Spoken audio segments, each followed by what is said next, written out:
I don't really care about the Chumbawamba conversation, but what it has done is it's given us an opportunity to see how Winston responds to it.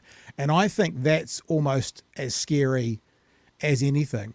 The language he's using now, what he's saying of the media, how he's pushing back like that. And let me make this clear to you.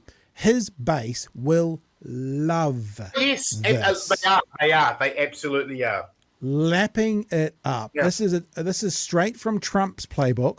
Yeah. The paid for and bought media, the leftist. He started using the term lefty shill. At one stage, if you haven't seen it, he actually accuses Anna Burns Francis of being racist in this conversation. Yeah, I saw that train wreck of an interview this morning. It was terrible. Well, let's have a look at a couple of bits because we like we're sadists here. We like a bit of pain. Let's have a look. There's only a few clips I'm going to play you. This is actually a response to Chumbawamba, which I don't care about that story, but it's particularly interesting to me to hear how, as you say, Martin, our Deputy Prime Minister is speaking to our public broadcasters. But some lefty shill who doesn't like some honesty about racism and how negatively bad it is for our country decided to call them, and like you, misinform the poor band that have been disbanded all those years ago and try and make something of it. You're not going to succeed. So don't waste my time or your viewers' time. Right. We'll play a few of these. We've got a couple of short clips to go through. There's another one. And this is where he lies about what he said. No, actually, Anna Burns Francis reads him the clip we've just watched about what he said. And just a straight up lie.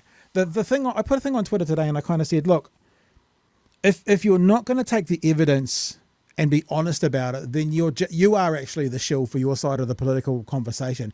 It's actually okay. This is what I don't understand, Marty. Maybe I'm too balanced, believe it or not. It's actually okay to go, hey, we took the L on this one. Actually, this wasn't okay. And then tomorrow fight whatever you think the good fight is again.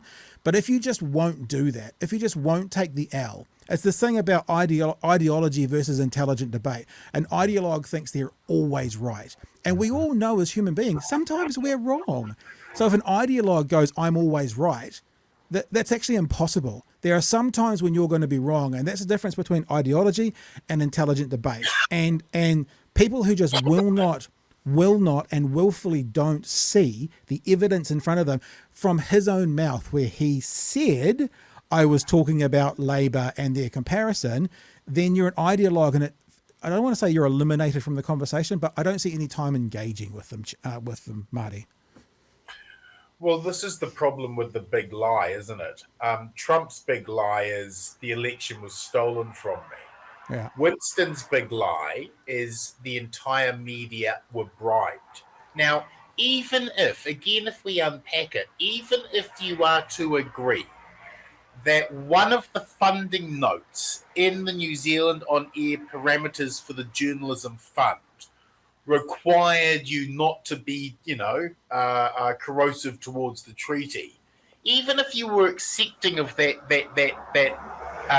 note that was put in the funding rounds, you would also then have to acknowledge that after there was some criticism towards New Zealand on air for those brackets in the funding notes, that there was a statement of intent that came back from New Zealand on air that said this didn't mean any editorial control over the content.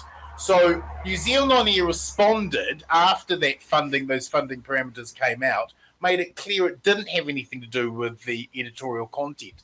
Yeah. And yet Winston is picking that up. That's what he's picking up. And he's screaming the entire media were bribed. When you have people who are so far down the rabbit hole on media fed by hate algorithms, this sort of conspiracy theory stuff that he's throwing up, the entire media were bribed, that is like raw meat to these people, and he's just feeding this into his conspiracy swamp kingdom now. This is where he's getting his 8%. And you're right, it is creating more people to come to him because of the polarization of politics. But what it is doing is it's scaring the bejesus out of soft national voters who not vote for this culture war stuff at all. They voted national because they were hoping their house price would go up by 10%. They didn't vote national for this. And that's where you'll start to see the collapse and the turn as the soft national vote just decamps and go, this is ugly, we're out. New Zealand First will do well, but it's going to. Luxon is ultimately the person who gets hurt from this craziness.